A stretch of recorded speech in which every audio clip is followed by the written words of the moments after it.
Praise Lord. Hallelujah. Hallelujah. Right. ప్రభునామములో అందరికీ వందనాలు. యేసు వార్త 13, 16, 17.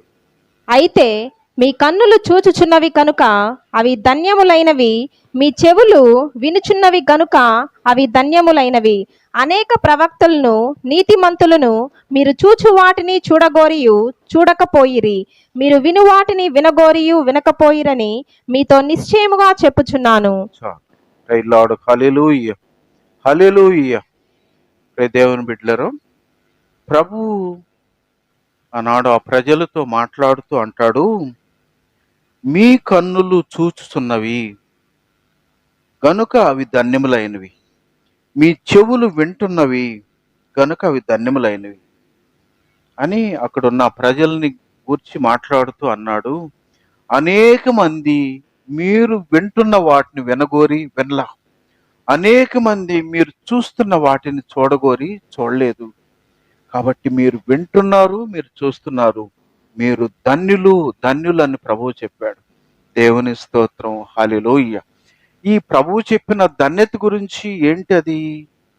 ప్రభు ఏ ధన్యతను గురించి వాళ్ళతో మాట్లాడాడు అని మనం ఒక మాట మనం గమనిస్తే, మనకు 1 పేతురు 1:20 ఏమంటాడంటే, మరి మనం జగత్తు పునాది వేయబడక మునిపే ఆయన ఈ లోకానికి రావాలని నిర్ణయమైంది. జగత్తు పునాది అంటే ఎప్పుడు? సృష్టి యావత్తు నిర్మాణం కాకమునిపే దేవుడు ఈ లోకానికి ఆయన కుమారుడుగా రావాలనే నిర్ణయం జరిగిపోయింది. అందుకే పేతురు పత్రికలో అలా చెప్పబడింది. అక్కడి నుంచి ఆయన అనేక మంది ప్రవక్తలతో, మనం యెషయా 7వ అధ్యాయంలో ఆయన కన్యక గర్భవతి అయి కుమారుని కంటుంది అని తెలియపరచబడింది. మీకా గ్రంథం 5వ అధ్యాయం 2వ వచనంలో అక్కడ అంటాడు, ఆయన యోదయా దేశు బెత్లెహేమా, నువ్వు ఎంత మాత్రం కాదు, నీలో ఇశ్రాయేలును పాలించేవాడు నీలో నుండి వస్తాడని మరి అక్కడ మేకా గ్రంథం ద్వారా, మేకా ప్రవక్త ద్వారా చెప్పబడింది. ఈ రీతిగా ఆయన జన్మాన్ని గురించి, మరణాన్ని గురించి, పునరుద్ధానాన్ని గురించి మరి అనేక ప్రవక్తల ద్వారా దేవుడు చెప్పించాడు. చెప్పిస్తే మరి ఆ ప్రవచనాలు విన్నటువంటి అనేక మంది మరి ఆయన ఎలా ఉంటాడో, ఈ లోకానికి రాబోతున్న రక్షకుడు ఎలా ఉంటాడో చూడాలని ఆశించారు. ఆయన మాటలు వినాలని కోరుకున్నారు. ఆయన చెప్పేదాన్ని మరి ఆయన ఎలాంటి కార్యాలు చేస్తాడో అని వాళ్ళు ఆశపడ్డారు. ప్రతి దేవుని బిడ్డలారు, ఎప్పుడు ఆ ప్రవచనాలు ఎప్పుడెప్పుడు మనం ఈ ఈ పేతురు పత్రికలో రాయబడింది, సృష్టి ప్రారంభానికి మునిపే చెప్పబడింది ఆ ప్రవచనం. యెషయా గ్రంథంలో చెప్పబడిన ప్రవచనం ఎప్పుడు? 750 సంవత్సరాల క్రితం రాయబడింది. మేకా గ్రంథంలో చెప్పబడిన ప్రవచనం ఎప్పుడు? 700 సంవత్సరాల క్రితం, క్రీస్తు పూర్వం 700 సంవత్సరాల క్రితం. ఇవన్నీ కూడా వందలు వేల సంవత్సరాల క్రితం ఆయన ఈ లోకానికి రక్షకుడిగా వస్తాడన్న విషయం స్పష్టంగా రాయబడింది. మరి చెప్పబడిన తర్వాత అప్పుడున్నటువంటి వాళ్ళు అనేకులు ప్రభువును చూడాలని, ఆయన మాటలు వినాలని, ఆయన కార్యాలు గుర్తించాలని అనేకులు ఆశపడ్డారు. కానీ ఆ తరంలో రాలేదు ఆయన. మరి 2500 సంవత్సరాల క్రితం ప్రభువు ఈ లోకానికి వచ్చినప్పుడు ఇశ్రాయేలు ప్రజలకి, వాళ్ళకి ఆయన్ని ఎవరు విశ్వసించలేదు, ప్రభువుని ఎవరు నమ్మలేదు ఆయన్ని. అట్టని చెప్పి ఆయన మరి కార్యాలు చేయకుండా ఆపాడా అని అంటే, మరి ఆయన కుంటి వాళ్ళకి నడకనిచ్చాడు, గుడ్డి వాళ్ళకి చూపునిచ్చాడు, కుష్ఠరోగుల్ని స్వస్థపరిచాడు, చనిపోయిన వాళ్ళని 4 దినాలు అయిన తర్వాత బ్రతికించాడు, మరి సముద్రాన్ని గాలిని గద్దించి నిమ్మళపరిచాడు. అంటే లోకములో ఎవ్వరూ చేయనటువంటి కార్యాలు ప్రభు చేశాడు. అయినప్పటికీ వాళ్ళు అవిశ్వాసులుగా ఉన్నారు. అయినప్పటికీ వాళ్ళల్లో అనుమానం ఉంది. ఇంకా ఇప్పటికీ కూడా, ఈ రోజు వరకు కూడా ఇశ్రాయేలు ప్రజలు రక్షకుడు మా కొరకు వస్తాడు, మమ్మల్ని విడిపిస్తాడు, మమ్మల్ని రక్షిస్తాడని ఇప్పటికీ వాళ్ళు ఎదురు చూస్తున్నారు. నా ప్రియ దేవుని బిడ్డలారా, ఈ దౌర్భాగ్యాన్ని ప్రభు అందుకనే వాళ్ళతో మాట్లాడుతూ అని అన్నాడు, మీరు అనేక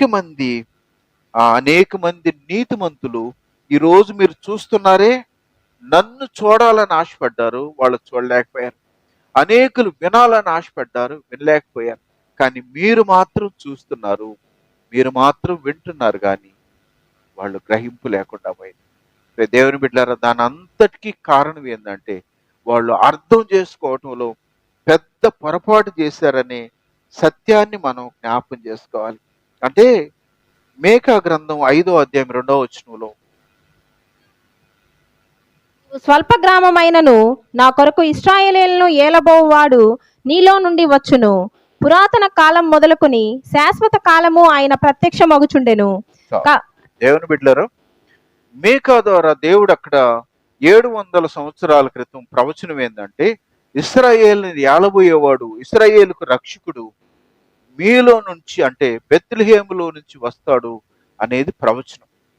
కాబట్టి ప్రవచనం ప్రకారంగా యేసుప్రభు వాడు జన్మించలేదు కదా అనేటువంటి రీతిలో వాళ్ళు వాళ్ళ అనుమానం వ్యక్తం చేశారు. దానికి కారణం ఏంటంటే, ఒక ఒక దైవజనుడికి దేవుడు నీకు నేను డబ్బులు ఇస్తానని చెప్పాడంట. డబ్బులు ఇస్తాను అన్న తర్వాత పోస్ట్లో ఆయనకి మనీ ఆర్డర్ వచ్చిందంట. తీసేసుకున్నాడు, బాగానే ఉంది.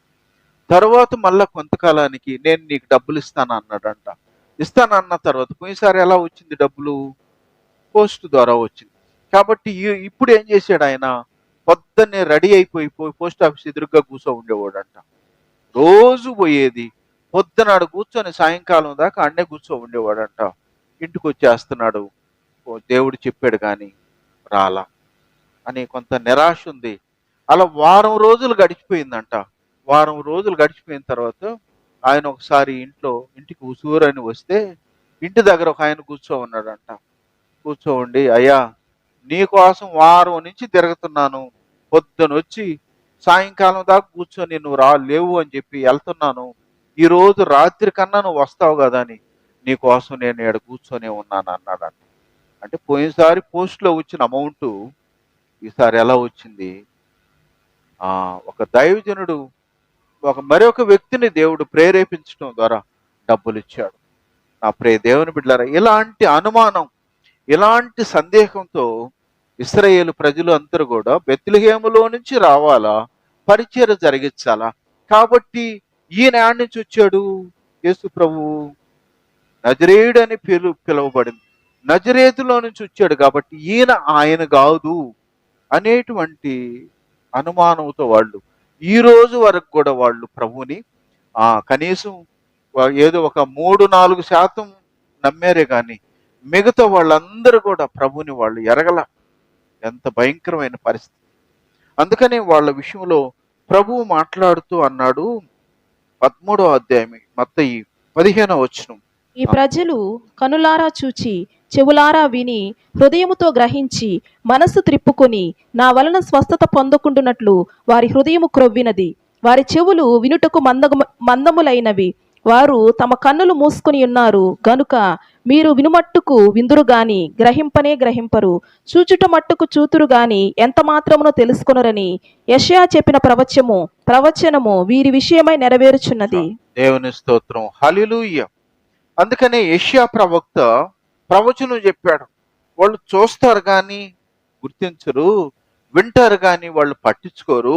ఎందుకంటే వాళ్ళ హృదయం క్రొవ్విన స్థితిలో ఉంది. అందుకని చూస్తున్న దాన్ని, వింటున్న దాన్ని వాళ్ళు గ్రహింపు లేకుండా వాళ్ళు ఉన్నారు అని చెప్పి ప్రవక్త అయిన యెషయా ద్వారా పూర్వము చెప్పబడిన ప్రవచనం మీ విషయంలో నెరవేరిందని ప్రభు వాళ్ళని చేస్తా ఉన్నాడు. కాబట్టి ప్రియ దేవుని బిడ్డలారా, దానికి కారణాన్ని మనం గమనిస్తే ఈ రోజు కూడా అనేక మంది కంటితో చూస్తున్నారు, చెవులతో వింటున్నారు దేవుని కార్యాల గురించి, వాళ్ళ గ్రంథాల్లో రాయబడిన వాస్తవాన్ని గురించి అనేకులకి తెలుసు, కానీ వాళ్ళు ఆ బంధకాల్లో నుంచి బయటకు వచ్చేదానికి అనేకులకి వీలు కావట్లా, రాలేకపోతున్నారు. కాబట్టి ప్రియ దేవుని బిడ్డలారా, ఆ రోజు ఆ ప్రజలు అజ్ఞానంతో అలా అనుమానం వ్యక్తం చేసి దానికి కారణం ఏంటి, దేన్ని బట్టి వాళ్ళకి అనుమానం వచ్చింది అని అంటే, మనం ఇక్కడ వాక్యాన్ని లోకాసు వార్త 2వ అధ్యాయం 1-5 వరకు.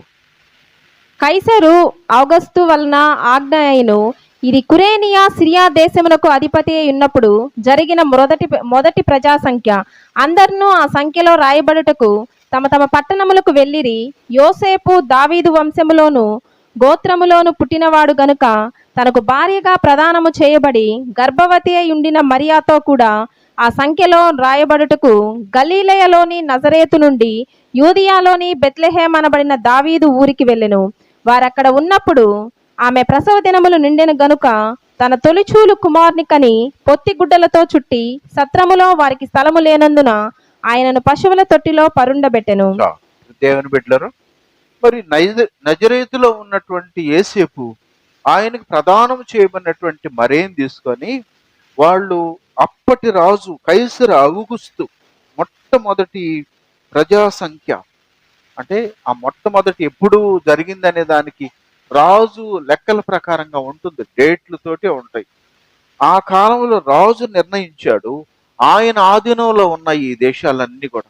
అందుకనే నజరేతులో నుంచి యేసేపు ఆయనకు ప్రదానం చేయబడిన మరియా వాళ్ళు బయలుదేరి మరి బెత్లెహేముకు వెళ్ళారు. బెత్లెహేముకు వెళ్ళినప్పుడు ఆమె ప్రసవ దినాలు నిండింది గనుక ఆమె మరి తన తొలిచూలి కుమారుని కని పొత్తి గుడ్డలతో చుట్టబడి ఆమె వారికి స్థలము లేనందున ఆయన పశువుల తొట్టులో పరుండబెట్టారు. అంటే వాళ్ళు అక్కడికి వెళ్ళినప్పుడు ఆమె ప్రసవ దినాలు నిండింది కాబట్టి బిడ్డను కనింది.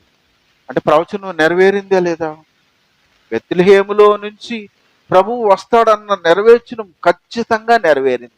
తర్వాత జరిగిన పరిస్థితులు ఏంటి అని అంటే, దేవుని బిడ్డలారా, మనకు మత్తయి సువార్త 2వ అధ్యాయము 13వ వచనం.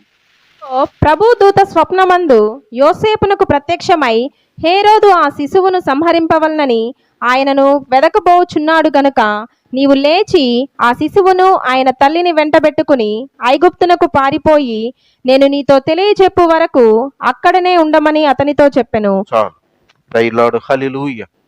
దేవుని బిడ్డలారా, మరి అప్పుడు ఆ కాలంలో హేరోదు రాజు ఏం చేశాడు? ఐగుప్తులో ఉన్న హేరోదు రాజు ఏం చేశాడు? నేను రాజు అయి ఉంటే యూదులకు రాజు మరొక రాజు రావటం ఏంది? ఈయనతో పెద్ద తలనొప్పి వస్తుంది కదా, ఆయన్నేదో చిన్నప్పుడే లేపేస్తే సరిపోతుంది అనుకొని ఆయన్ని వెదకి ప్రయత్నం చేశాడు. ఆయన ఏడబుట్టాడు తెలియనప్పుడు ఆయన శాసనం చేశాడు. 2 సంవత్సరాల పిల్లలందరినీ కూడా తన దేశంలో చంపేయమని ఆర్డర్ ఇచ్చేశాడు. ఆర్డర్ ఇచ్చిన తర్వాత దేవుని దూత ఏం చేసింది? 13వ వచనంలో ఆయన కలలో యోసేపుతో మాట్లాడి ఈ హేరోదు ఆ శిశువును చంపాలని నిర్ణయించాడు కాబట్టి మీరు బిడ్డను తల్లిని తీసుకొని ఈ రాత్రి నువ్వు బయలుదేరి ఎక్కడికి వెళ్ళమన్నాడు? ఐగుప్తుకు వెళ్ళు అని దేవుని దూత యోసేపుతో చెప్పాడు. కాబట్టి దూత చెప్పిన మాట ప్రకారంగా అదే రాత్రి యోసేపు మరి వాళ్ళు బయలుదేరి ఐగుప్తుకు వచ్చారు. అయితే మనం అక్కడ నుంచి హేరోదు చనిపోయిన తర్వాత 19వ వచనంలో చెప్పబడింది, హేరోదు చనిపోయిన తర్వాత మళ్ళా దూత చెప్తుంది, నువ్వు ఇక్కడి నుంచి బయలుదేరి వెళ్ళు, మరి నువ్వు నజరేతుకు వెళ్ళమన్నప్పుడు 23వ వచనంలో మనం గమనిస్తే ఆయన నజరేతుకు వచ్చి అక్కడ కాపురం ఉండెను. ఆయన నజరేయుడని ప్రవక్తలు చెప్పిన మాట నెరవేరునట్లు ఎలాగూ జరిగెను. దేవుని స్తోత్రం, హల్లెలూయా. దేవుని బిడ్డలారా, దేవుడు చెప్పినట్లుగా మరి పర్ఫెక్ట్ గా జరిగింది. అయితే వాళ్ళ కన్ఫ్యూజ్ ఎందుకు అనంటే, ఈరోజు మన ముఖ్యమంత్రి ప్రోగ్రాం ఉంది నెల్లూరుకి, ప్రోగ్రాం వారం ముందే వచ్చేస్తుంది. ఆయన ప్రోగ్రాం గంగారం పలానా టయానికి వస్తాడు, ఏడ హాల్ట్ ఉంటాడు, ఏడు నుంచి పోతిరెడ్డిపాలెం వెళ్తాడు, ఆడి నుంచి పలానా టయానికి ఆడికి వెళ్తాడు, నెల్లూరు వెళ్తాడు అని మినిట్ టు మినిట్ ప్రోగ్రాం వచ్చేస్తుంది. కనీసం వారం రోజులు ముందుగానే వచ్చేస్తుంది. అయితే మనం ప్రధానమంత్రి వస్తే దరిదాపు 2 నెలల ముందు నుంచే ప్రధానమంత్రి program, minute to minute program, అంటే టైం టు టైం ఖచ్చితంగా చెప్తారు. ఈ టయానికి ఆడ ఫంక్షను, ఆ టయానికి అక్కడ వాళ్ళు ఇనాగరేషను, ఈ టయానికి విజిట్, ఇవన్నీ కూడా వాళ్ళకి 2 నెలల ముందు నుంచే వస్తుంది. అయితే నా ప్రియ దేవుని బిడ్డలరా, మరి ఒక ప్రెసిడెంట్ వస్తే 6 నెలల ముందు నుంచి ప్రోగ్రాం నడుస్తూనే ఉంటుంది, ఇన్ఫర్మేషన్ వస్తూ ఉంటుంది.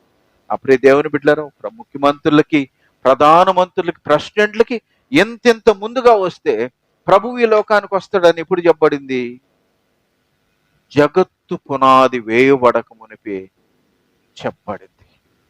క్రీస్తు పూర్వం 750 సంవత్సరాల క్రితం యెషయాతో చెప్తే, మరి మనం మేకా గ్రంథంలో గమనిస్తే క్రీస్తు పూర్వం 700 సంవత్సరాల క్రితం మేకాతో చెప్తే అనేక మంది ప్రవక్తలతో ఆయన గురించి వేల వేల సంవత్సరాల క్రితం మినిట్ ప్రోగ్రాం కాదు, ఆయన వస్తాడు, కన్యక గర్భాన్ని జన్మిస్తాడు, ఆయన సిలువలో దొంగల మధ్యలో సిలువ వేయబడతాడు, ఇలాంటివన్నీ కూడా ఖచ్చితంగా చెప్పబడింది. అయితే నా ప్రియ దేవుని బిడ్డలారా, మరి ఈ విషయం ఎవరికి తెలుస్తుంది? యేసు ప్రభు బెత్లెహేములో జన్మించాడని, బెత్లెహేములో నుంచి నజరేతులోకి వచ్చి ఆయన ఉన్నాడని, ఆయన బాల్యం అంతా నజరేతులో గలిచిందన్న విషయం ఎవరికి తెలుసు? తల్లిదండ్రులకన్నా తెలీదా? యేసేపుకి మరియమ్మకి తెలుసు, వాళ్ళకు తెలుసు, కానీ లోకానికి తెలియదు. ఈ రోజు వరకు కూడా ఇశ్రాయేలు ప్రజలు మాకు రక్షకుడు వస్తాడు, మా కోసం జన్మిస్తాడు, మమ్మల్ని రక్షిస్తాడని ఇప్పటికీ ఎదురు చూస్తా ఉన్నారు. ఎంత దౌర్భాగ్యము నా ప్రియ దేవుని బిడ్డలారా. ప్రభువు ఆ దేశానికి రావటం జరిగింది, ఎవ్వరూ చేయనటువంటి కార్యాలు చేశాడు, సృష్టిని కూడా శాసించాడు ఆయన. ఆయన మనుష్య కుమారుడిగా వచ్చి సృష్టిని శాసిస్తే సముద్రం అణిగిపోయింది, గాలి నిమ్మళమైపోయింది. సృష్టిని శాసించే అధికారం ఎవరికి ఉంటుంది? దేవుని స్తోత్రం, హల్లెలూయా. దేవుని బిడ్డలారా, దేవాతి దేవునికి మాత్రమే అధికారం ఉంటుంది. సృష్టిని శాసించగల అధికారం ఆయనకు. ప్రధానమంత్రిని శాసించగలిగేది ఎవరు? ప్రధానమంత్రి మోడీ తెలుసా? అందరూ తెలుసు, టీవీలో కనపడుతుంటాడు. మోడీ పోయి వాళ్ళమ్మ కాళ్ళు పట్టుకుంటాడు, అప్పుడప్పుడు అకేషన్లో నేరుగా పోయి వాళ్ళమ్మ కాళ్ళు పట్టుకుంటాడు. ఆయన ఇది చెయ్యి అంటే చేయడా? అంటే ప్రధానమంత్రిని శాసించగలిగింది తల్లి. నా ప్రియ దేవుని బిడ్డ, ఆయన మనుష్య కుమారుడిగా ఈ లోకానికి వస్తే, హల్లెలూయా, మనుష్య కుమారుడిగా ఈ లోకానికి వస్తే సృష్టిని శాసించాడు. కానీ ఐగుప్తు ప్రజలకు వాళ్ళకి ఇప్పటికీ కన్ఫ్యూజ్. ఐగుప్తులో ఆయన బెత్లెహేములో నుంచి ఎడకు రాలేదు కదా, ఈయనొచ్చి నజరేతులో నుంచి వచ్చాడు కాబట్టి ఈయన కాదు అని తీర్మానం చేసేసి ఇప్పటికీ ఆయన్ని నమ్మకుండా ఉన్నారు. అదే వాళ్ళ దౌర్భాగ్యం. అంటే నా ప్రియ దేవుని బిడ్డలారా, ఈరోజు మన జీవితాల్లో కూడా అనేక మంది మనం ఎక్స్పెక్ట్ చేస్తుంటాం, నాకు మగబిడ్డే కావాలా, నాకు ఉద్యోగమే కావాలా, లేకపోతే నేను నచ్చిన ఇట్లనే ఉండాలా, ఈ రూపం ఉండాలా, ఇలా ఉండాలా, అలా ఉండాలా. ఎంతో ప్రణాళికలు మన జీవితాల్లో ఉంటాయి. కానీ నీ ప్రణాళిక ప్రకారం జరగకపోతే దేవుడు లేనట్ట, దేవుడు చేయనట్ట. వాళ్ళు ఎట్లా అజ్ఞానంతో ఉన్నారో ఈరోజు మనం కూడా అనేక విషయాల్లో ఆయన ప్రణాళిక ఏందో కాదు, కానీ మనం ఇంకా కూడా అజ్ఞానమైన పరిస్థితిలో మనం ఉన్నాం. కాబట్టి నా ప్రియ దేవుని బిడ్డలారా, మనం అందుకనే మనం గమనించినట్లయితే అప్పుడు ప్రభు ఈ లోకంలోకి ఉన్నప్పుడు ఇశ్రాయేలు దేశం అంతటిలో కూడా మనం గమనించినట్లయితే ఒక 3-4% ప్రభువు నమ్మారు, కానీ మిగతా వాళ్ళందరూ నమ్మలేకపోయారు. ఎందుకు? అది ఒక్క కారణం, వాళ్ళు అనుకున్నట్లుగా ప్రభువు బెత్లెహేములో నుంచి రాలేదు, కానీ నజరేతులో నుంచి వచ్చాడు. అందుకని నతానియేలు అంటాడు, యోహాను సువార్త 1:46లో నతానియేలు అంటాడు, నజరేతులో నుంచి మంచిది ఏదైనా వస్తుందా? ప్రవచనాలు లేవు కదా, ప్రవక్తలు చెప్పలేదు కదా, అట్లాంటప్పుడు నజరేతులో నుంచి మంచిది ఏమొస్తుంది? ఏమి రాదు. ఎక్కడి నుంచి రావాలని వాళ్ళు ఆశ? బెత్లెహేములో నుంచి రావాలని వాళ్ళ ఆశ. దేవుని స్తోత్రం, హల్లెలూయా. కాబట్టి ప్రియ దేవుని బిడ్డలారా, అనేకులు నమ్మలేదు.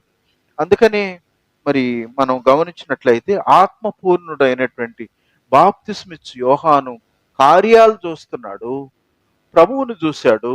మరి ఆయన చేస్తున్న కార్యాలన్నీ చూసి అనుమానంతో ఉన్నటువంటి ఆ ప్రజలని, వాళ్ళ అనుమానాన్ని నివృత్తి చేసే దాని కొరకుగా లోక సువార్త 7వ అధ్యాయము 7:19 ఇద్దరిని పిలిచి, రాబోవాడవు నీవేనా, మేము మరి ఒకని కొరకు కనిపెట్టవలనా అని అడుగుటకు వారిని ప్రభువుని వద్దకు పంపెను. ఆ మనుషులు ఆయన యొద్దకు వచ్చి, రాబోవాడవు నీవేనా, లేక మరి ఒకని కొరకు మేము కనిపెట్టవలనా అని అడుగుటకు బాప్తిసమిచ్చి యోహాను మమ్మల్ని నీ యొద్దకు పంపినని చెప్పిరి. ఆ గడియలోనే ఆయన రోగములను, బాధలను, అపవిత్ర ఆత్మలను గల అనేకులను స్వస్థపరిచి చాలా మంది గుడ్డి వారికి చూపు దయచేసెను. అప్పుడు ఆయన మీరు వెళ్ళి కన్నవాటిని విన్నవాటిని యోహానుకు తెలుపుడి. గ్రుడ్డివారు చూపు పొందుచున్నారు, కుంటివారు నడుచుచున్నారు, కుష్ఠరోగులు శుద్ధులగుచున్నారు, చెవిటివారు వినుచున్నారు, చనిపోయిన వారు లేపబడుచున్నారు, బీదలకు సువార్త ప్రకటింపబడుచున్నది. దేవుని స్తోత్రం. హల్లెలూయా. బాప్తిస్మిచ్చు యోహాను శిష్యుల్ని ప్రభువు దగ్గర పంపించి, అయ్యా రాబోయే వాడవి, ఈ లోకానికి నువ్వు ప్రవచనం చెప్పావు కదా మేకా ద్వారా, రావలసిన వాడవి నువ్వేనా, లేకపోతే మరొకరి కొరకు మేము ఏమైనా కనిపెట్టుకోవాలా అని చెప్పమని ఆయన బాప్తిస్మిచ్చు యోహాను తన శిష్యుల్ని ప్రభు దగ్గర పంపిస్తే, ఆ సమయంలో ప్రభువు అనేక అద్భుతాలు జరిగించాడంట. గుడ్డోళ్ళకి చూపునిచ్చి, కుంటోళ్ళకి నడకనిచ్చి, కుష్ఠరోగుల్ని స్వస్థపరిచి, ఇలా అద్భుతాలన్నీ జరిగించిన తర్వాత ప్రభువు వాళ్ళ శిష్యులతో మాట్లాడుతూ అన్నాడు, మీరు వెళ్ళి కన్న వాటిని విన్న వాటిని యోహానుకు తెలుపుడి. దేవుని స్తోత్రం. హల్లెలూయా. అనుమానాన్ని వ్యక్తపరిచినటువంటి యోహానుతో ప్రభువు మాట్లాడుతున్నాడు, ఇంతవరకు మీరు ఏమైతే చూశారో, ఏమైతే విన్నారో, మీరు కళ్ళ ముందు జరిగిన ఈ కార్యాలన్నీ మీరు వెళ్ళి యోహానికి చెప్పండి అనని చివరిలో ఒక మాట అంటాడు, నా విషయమై అభ్యంతర పడనివాడు ధన్యుడని వారికి ఉత్తరం ఇచ్చను. దేవుని స్తోత్రం. హల్లెలూయా. ప్రభు విషయమై అభ్యంతర పడనివాడు ఎవరు ధన్యుడు? ప్రభు విషయంలో అనుమానం లేనోడు, అభ్యంతరం లేనివాడు ధన్యుడు అని చెప్పాడు. కాబట్టి ప్రియ దేవుని బిడ్డలారా, ప్రభు విషయంలో మరి ఆనాడు అనేక మందికి అభ్యంతరాలు ఉన్నాయి, అనుమానాలు ఉన్నాయి, అందుకే వాళ్ళకి రక్షణలే. ఈరోజు కూడా మనం మరి తొలి శతాబ్దంలో మరి క్రీస్తు శకం మరి 65 మరి 70 ఆ ప్రాంతంలో మనకు ఇండియాకి సువార్త వచ్చింది. మొట్టమొదటిసారి యేసు ప్రభు వారి శిష్యుడైన తోమా మన దేశానికి సువార్త అంటే ఎన్ని క్రీస్తు శకం ఎన్ని సంవత్సరాలు? 2005 సంవత్సరాల నుంచి భారతదేశంలో సువార్త ఉంటే ఇప్పటికీ అనేకులకి అభ్యంతర కారణంగా ఉన్నాడు. అనేకులు ఇప్పటికీ ప్రభు అంటే వాళ్ళకి ఇష్టం లేదు. అనేకులు ప్రభు అన్న, ఆయన పరిచారకులైన, ఆయన మరి ఆయన మందిరం అన్న, ఆయన బిడ్డలైనా కూడా అనేక మంది అభ్యంతర వ్యక్తపరుస్తున్నారు. అభ్యంతరాల గురించి వదిలేయండి. ఈరోజు ప్రభువుని నమ్మినటువంటి వాళ్ళలో ఎంతమందికి అభ్యంతరం లేకుండా ఉంది? మేము పూర్తి నమ్మకం ప్రభు మీద మాలో ఉంది, పూర్తి విశ్వాసం మాలో ఉంది. ప్రభువు ఈ లోకానికి వచ్చాడని, ప్రాణం పెట్టాడని, మరణం జయించి లేచిన ఆయన, పరలోకానికి వెళ్ళిన ఆయన తిరిగి రాబోతున్నాడని అభ్యంతరం లేనోళ్ళు మనలో ఎంతమంది? ఒకసారి మనల్ని మనం పరిశీలించుకోండి. మనకు నిజంగా అభ్యంతరం లేకుండా ఉంటే దానికన్నా ముందు ప్రభువు మరి పౌలు గారి ఒక మాట మనం చెప్పుకుందాం. రోమాపత్రిక 8:35. మనలను ఎడబాపు వాడెవడు? శ్రమ అయినను, బాధ అయినను, హింస అయినను, కరువైనను, వస్త్రహీనత అయినను, ఉపద్రవమైనను, ఖడ్గమైనను మనలను ఎడబాపునా? దేవుని స్తోత్రం. హల్లెలూయా. పౌలు గారు అంటాడు, క్రీస్తు ప్రేమ నుంచి మనల్ని ఎడబాపే వాళ్ళు ఎవరు? ఆయన ప్రేమ నుంచి, ఆయన సహవాసంలో నుంచి మనల్ని దూరం చేసే వాళ్ళు ఎవరు అంటే, అందుకే ఆయన చెప్పాడు ఏమని, శ్రమైన, బాధ అయినా, హింస అయినా, కరువైన, వస్త్రహీనత అయినా. అందుకే రాజ్బాబు గారు పాట రాశారు, అనుక్షణము నిన్నే కొలుతూ పునరుద్ధానుడా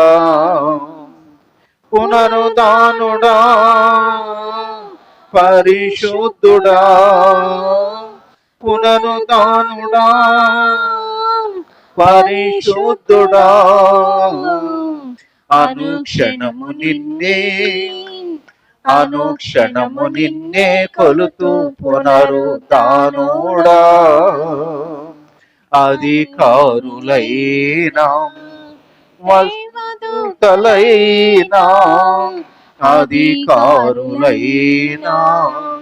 దేవదూతలైనా వస్త్రహీనతైనా, ఉపద్రవమైనా, వస్త్రహీనతైనా, ఉపద్రవమైన కరువైన ఖడ్గమైన కరువైన ఖడ్గమైన అనుక్షణము నిన్నే అనుక్షణము నిన్నే కొలుతు పునరుద్ధానుడా. హల్లెలూయా.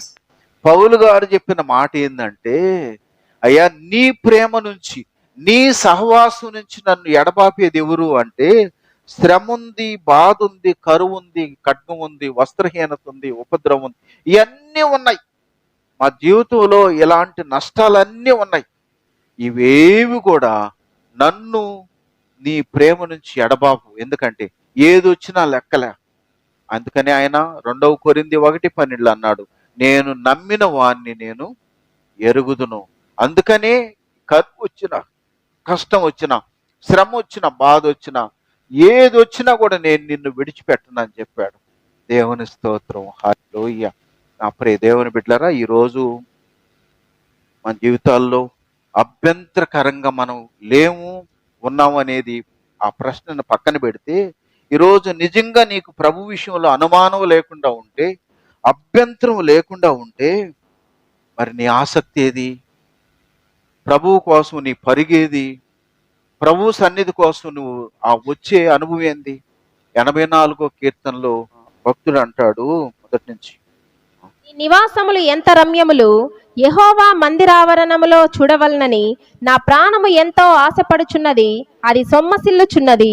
జీవము గల దేవుని దర్శించుటకు నా హృదయమును నా శరీరమును ఆనందముతో కేకలు వేయుచున్నవి. దేవుని స్తోత్రం. హల్లెలూయా.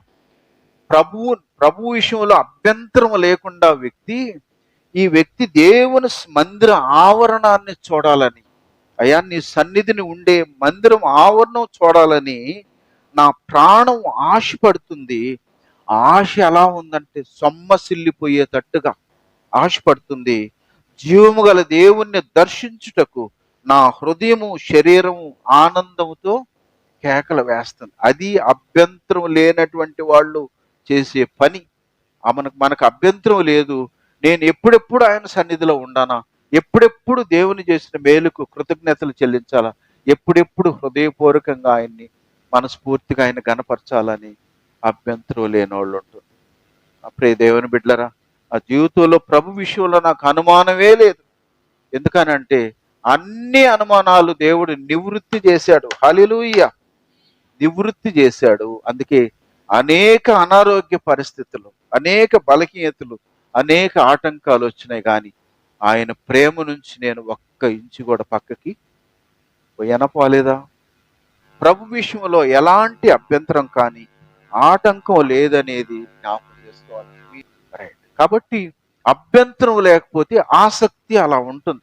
అభ్యంతరం ఉంటే ఏం పోదాంలే, పాటలన్నీ అయిపోయి. కాబట్టి నా ప్రియ దేవుని బిడ్డలారా, అందుకే మరి బాప్తిస్మిచ్చి యోహాను సందేహాన్ని నివృత్తి చేసుకునే దానికి ప్రభువు దగ్గరకు పంపించాడు. మనం ఒక మాట మనం గమనిస్తే, యోహాను సువార్త 1వ అధ్యాయము 12వ వచనంలో, ఆయన తన స్వకీయుల యొద్దకు వచ్చెను, ఆయన స్వకీయులు ఆయనను అంగీకరింపలేదు. తన్ను ఎందరు అంగీకరించిరో వారికందరికీ, అనగా తన నామమందు విశ్వాసముంచిన వారికి దేవుని పిల్లలగుటకు ఆయన అధికారము అనుగ్రహించెను. దేవుని స్తోత్రం. హల్లెలూయా. ఆయన తన స్వకీయుల యొద్దకు వచ్చెను, కానీ స్వకీయులు ఆయన్ని అంగీకరించల. స్వకీయులు అంటే నా సొంతోళ్ళు, నా తల్లిదండ్రులు, నా బంధువులు, నా కొడుకులు, నా కూతుర్లు అంటాం కదా, అది. ఆయన స్వకీయుల యొద్దకు వచ్చాడంట. స్వకీయులు, ఆయనేమో స్వకీయులు అనుకుని ఏళ్ళకాడికి వస్తే వాళ్ళు అంగీకరించాల. వాళ్ళు ఆయన ఎవరో అన్నట్టు చూశారు. ఎవరోళ్ళు? ఇశ్రాయేలు ప్రజలను గురించి. ఏ ప్రజలను గురించి అయితే ఆయన వాళ్ళకి నేను తండ్రిని, వాళ్ళు నా కుమారులు కుమార్తెలు అన్నారో, మరి వాళ్ళు అలాంటి వాళ్ళు ఈరోజు ప్రభువుని గుర్తెరగకుండా వాళ్ళు అలా ఉండిపోయారు.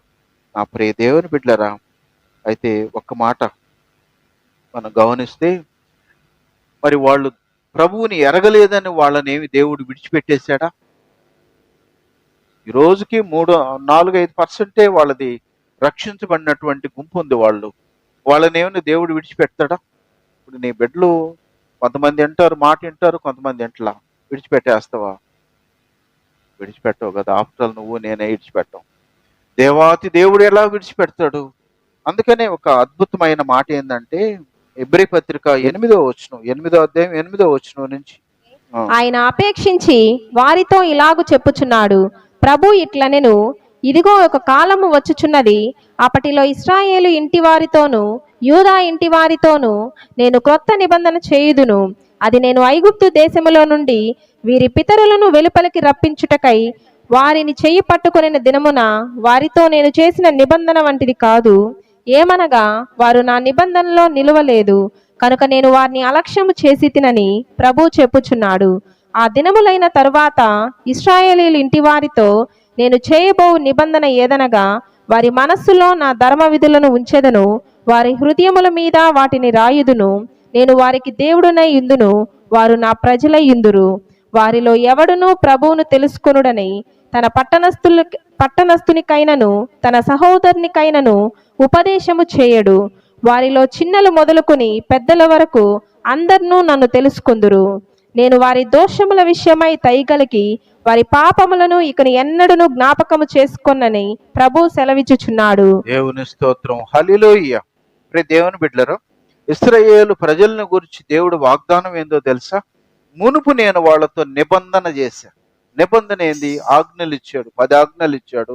10 ఆజ్ఞల ప్రకారంగా వాళ్ళు అనుసరించకపోయినప్పుడు, ఒక్క ఆజ్ఞలో తప్పిపోయినా అన్నిట్లో తప్పిపోయినట్టే. అది పాత నిబంధనలో దేవుని ఆజ్ఞలు అయ్యి. అయితే కొత్త నిబంధనలో ప్రభు ఎన్ని ఆజ్ఞలు ఇచ్చాడు? 2 ఆజ్ఞలు ఇచ్చాడు. పూర్ణ హృదయంతో నీ ప్రభువుని ప్రేమించటం, నిన్ను వలె నీ పొరుగువాణ్ణి ప్రేమించడం. 2 ఆజ్ఞలు ఇచ్చాడు ఈరోజు మనకు. కాబట్టి వాళ్ళని గురించి ఇక్కడ ప్రభు ఏమంటాడంటే, వాళ్ళతో మొదట చేసినటువంటి నిబంధనలు వాళ్ళందరూ తప్పిపోయారు. కాబట్టి రక్షణ అనేది వాళ్ళకి లేదు. కాబట్టి నేను వాళ్ళకి నూతన నిబంధన, నేను వాళ్ళకి క్రొత్త నిబంధన నేను చేస్తాను అని చెప్పి అక్కడ ప్రభువు చెప్పినటువంటి మాట ఏంటంటే, 10వ వచనంలో అంటాడు, ఆ దినములైన తర్వాత. ఏ దినాల గురించి ప్రభువు చెప్పాడు? ప్రభువు మొదటి రాకడ ఈ లోకానికి వచ్చి వెళ్ళిపోయింది. ప్రభువు సంఘం కూడా పరిశుద్ధ, పోయిన ఒకసారి మనం నేర్చుకున్నాం, ప్రభువు సంఘం కూడా ఈ లోకాన్ని నుంచి పరిశుద్ధాత్మ దేవుడు తీసుకెళ్ళిపోతాడు.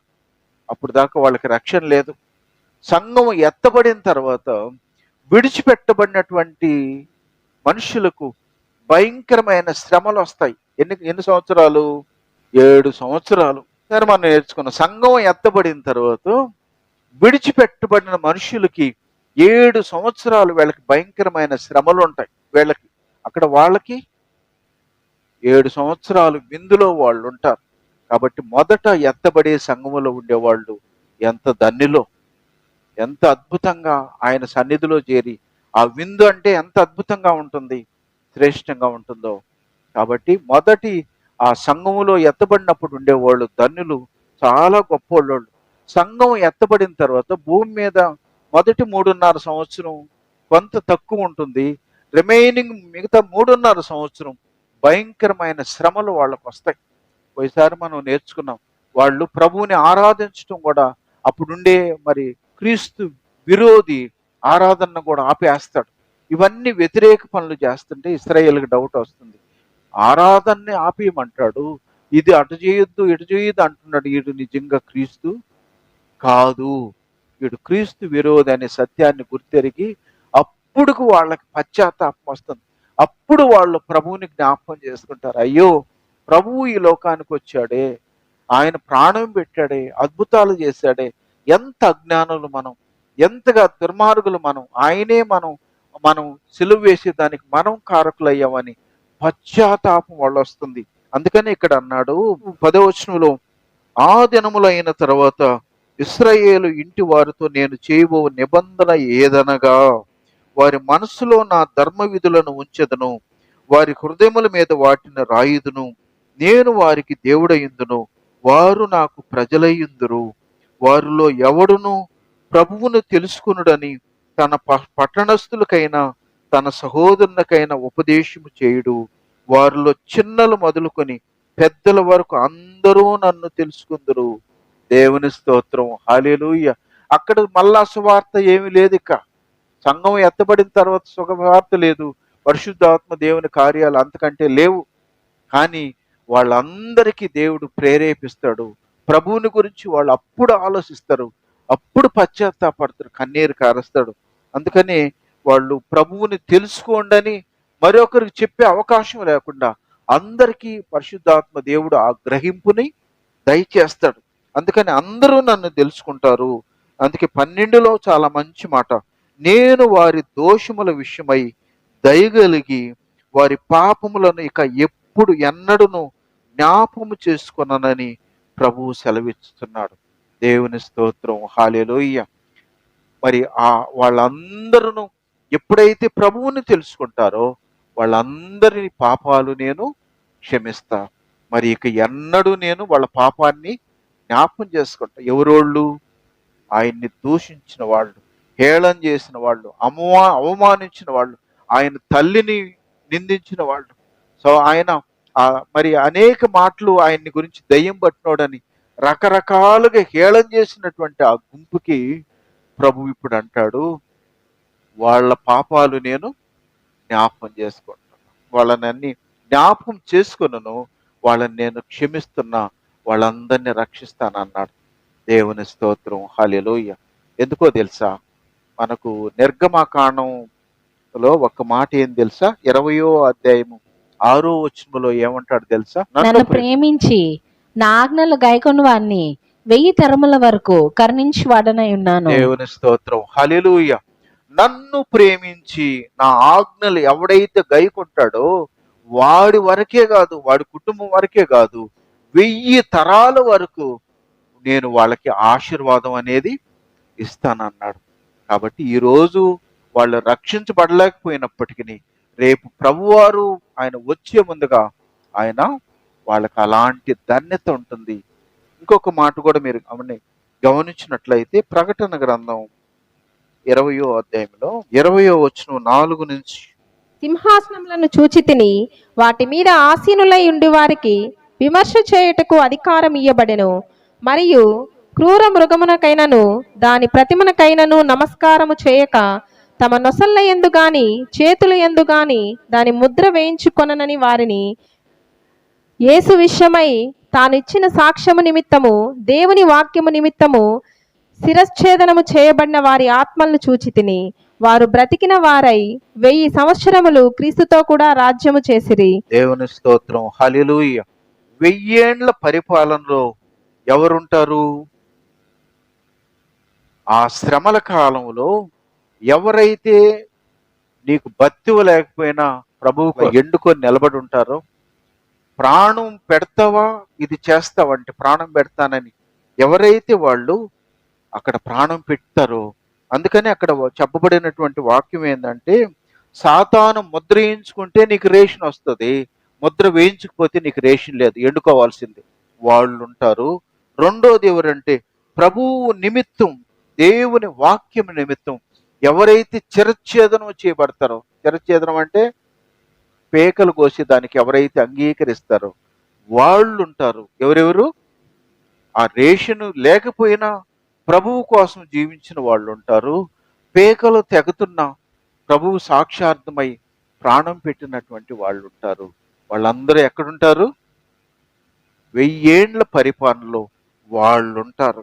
అందుకని వాళ్ళని గురించి అన్నాడు, ఆ 1000 సంవత్సరాలు గడుచు వరకు కడమ మృతులు బ్రతకలేదు, ఇదియే మొదటి పునరుద్ధానము, ఈ మొదటి పునరుద్ధానములో పాలుగలవారు ధన్యులు, పరిశుద్ధులయ్యుందురు.